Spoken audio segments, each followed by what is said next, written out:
शिकुंज बिहारी शेहरदास राधे राधे दोस्तों, कैसे हैं आप सभी लोग। आई होप सब अच्छे ही होंगे।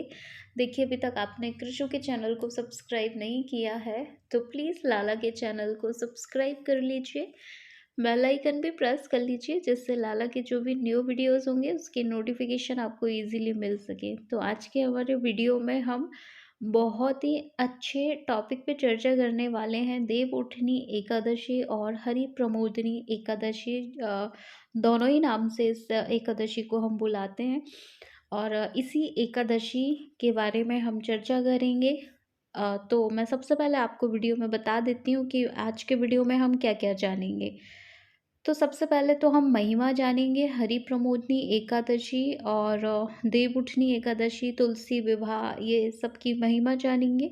इसके बाद हम देखेंगे एकादशी व्रत का पालन किस तिथि को किया जा रहा है, किस तारीख को किया जा रहा है। प्रारंभ तिथि जानेंगे, समापन तिथि जानेंगे और पारण का शुभ समय जानेंगे। तो वीडियो के एंड में मैं आपको बताऊंगी पारण समय और प्रारंभ और समापन तिथि, क्योंकि मुझे पहले आपको आप जिस एकादशी का व्रत करने जा रहे हैं पहले आपको उसकी महिमा पता होना चाहिए कि जो भी आप व्रत कर रहे हैं उसके पुण्य फल लाभ क्या है। तो सबसे पहले जो है हम हरि प्रमोदनी एकादशी की महिमा जानेंगे कि अगर आप इसका व्रत करते हैं तो आपको क्या कुछ प्राप्त हो सकता है और इसका पुण्य फल लाभ क्या है, इसकी महिमा क्या है। तो चलिए दोस्तों, वीडियो शुरू करते हैं और जानते हैं हरि प्रमोदनी एकादशी की महिमा।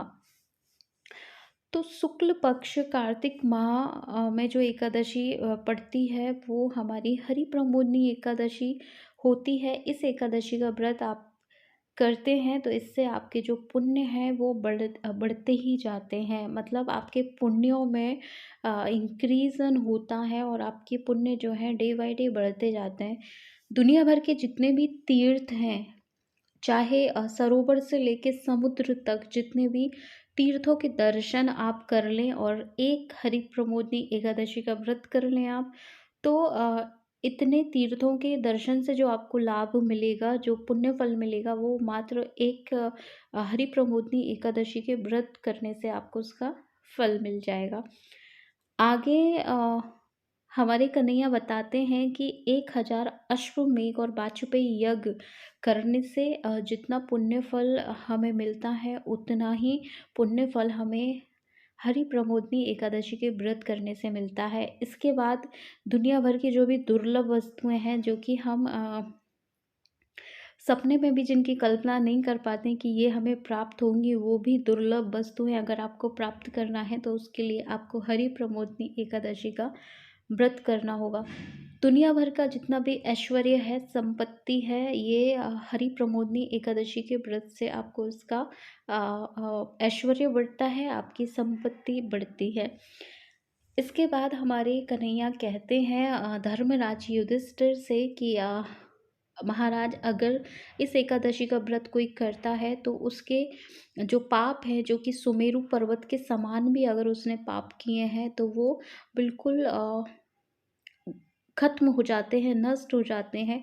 और इस दिन अगर कोई सुमेरु पर्वत के समान पाप भी कर दे तो वो भी जो है उसका समाप्त हो जाता है। मतलब कहने का मतलब ये है कि अगर आपके सुमेरु पर्वत के समान पाप भी हैं लेकिन आपने हरि प्रमोदनी एकादशी का व्रत किया है तो वो आपके सुमेरु पर्वत के समान जो पाप हैं वो भी नष्ट हो जाएंगे इस व्रत के पुण्य फल लाभ से। जिन भक्तों को ब्रह्म हत्या जैसे पाप लगा हो उनके भी पाप समाप्त हो जाते हैं हरि प्रमोदनी एकादशी के व्रत को करने से। अगर कोई व्यक्ति इसका व्रत जो है बिना विधि विधान के भी करता है तो उसको भी जो है सभी प्रकार का पुण्य फल लाभ मिलता है। इसके बाद हमारे कन्हैया आगे कहते हैं, अगर कोई व्यक्ति धरती का दान कर रहा है और कोई व्यक्ति स्वर्ण दान कर रहा है, उससे जो फल मिलता है वो आपको एक हरि प्रमोदनी एकादशी के व्रत से उतना ही फल मिलता है। सभी तीर्थ, ये बात आप लोग ध्यान से सुनिएगा, बहुत इम्पोर्टेंट है और मुझे भी सुन के बहुत अच्छी लगी कि जो भी व्यक्ति हरि प्रमोदनी एकादशी का व्रत करता है उसके घर में उस दिन सारे तीर्थ चल के आते हैं। यानी उस व्यक्ति के घर में दुनिया भर के जितने भी तीर्थ हैं वो सभी चल के उस व्यक्ति के घर आते हैं जिसके घर में हरि प्रमोदनी एकादशी का व्रत किया जा रहा है। योगी, ज्ञानी, तपस्वी, जो भी योगी जो भी व्रत करता है वो योगी होता है, ज्ञानी होता है और तपस्वी होता है। जितने भी भोग होते हैं सभी भोग उसको प्राप्त होते हैं और अंत में जो है उसको मोक्ष भी प्राप्त होता है। पुण्य दिन ब दिन बढ़ते हैं उसके। सैकड़ों जन्म के जो पाप इकट्ठे हो रहे होते हैं आपके, वो भी इस एकादशी के व्रत से कट जाते हैं। इस दिन आप जो भी करते हैं वो अक्षय हो जाता है। कहने का मतलब अगर आप पाप करेंगे वो भी अक्षय हो जाएगा, आप पुण्य करेंगे, दान करेंगे वो भी आपका अक्षय हो जाएगा, यानी कभी समाप्त ना होने वाला।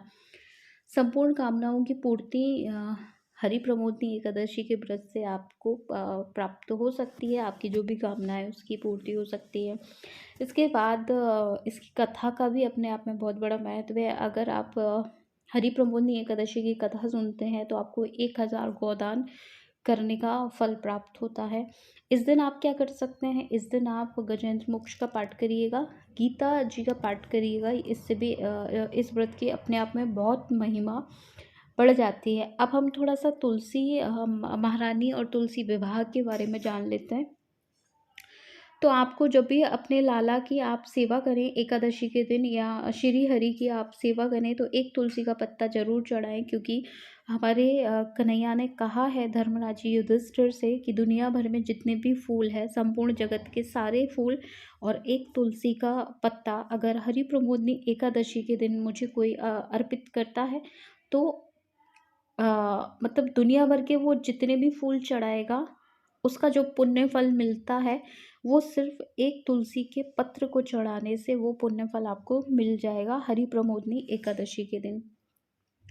इसके बाद तुलसी जी को नमन करना, उनका रोपण करना, इस दिन उनका दर्शन करना, उनका पूजन अर्चन करना, इससे भी आपको जो है, क्योंकि तुलसी विवाह है, तुलसी शालिग्राम जी विवाह, तो तुलसी महारानी का भी जो है इस दिन बहुत बहुत ही बड़ा उत्सव का दिन है।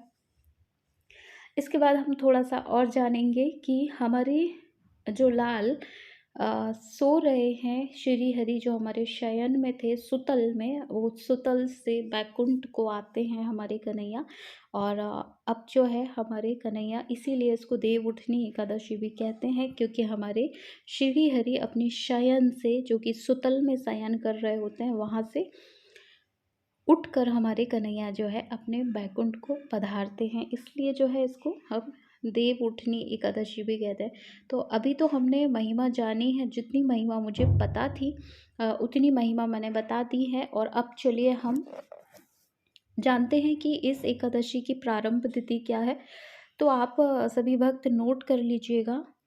एकादशी की प्रारंभ तिथि है 22 नवंबर को रात्रि 11:03 से एकादशी प्रारंभ हो जाएगी। एक बार मैं फिर से रिपीट करूँगी, आप लोग नोट कर लें।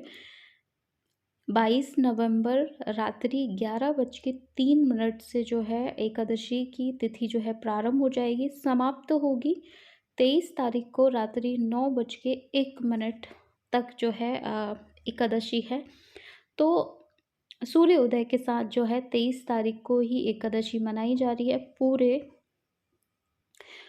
सभी जगह सभी संप्रदाय में और सभी जगह पे 23 तारीख को ही एकादशी है, देव उठनी एकादशी। इस बार दो एकादशी का कोई कन्फ्यूज़न नहीं है, इसलिए 23 तारीख को ही जो है आपको एकादशी व्रत का पालन करना है। और बहुत सारे शुभ संयोग हैं, जैसे कार्तिक मास है, गुरुवार हमारे प्रभु को बहुत प्यारा दिन है, श्री हरि का दिन है, इसलिए गुरुवार। और कार्तिक मास है, तुलसी शालिग्राम जी विवाह है, बहुत सारे शुभ संयोगों के साथ जो है देव उठनी एकादशी मनाई जा रही है। तो आप 23 नवंबर को जो है 23 नवंबर को आपको देव उठनी एकादशी के व्रत का पालन करना है। अब हम जान लेते हैं कि पारण समय क्या है, हमें व्रत कब खोलना है।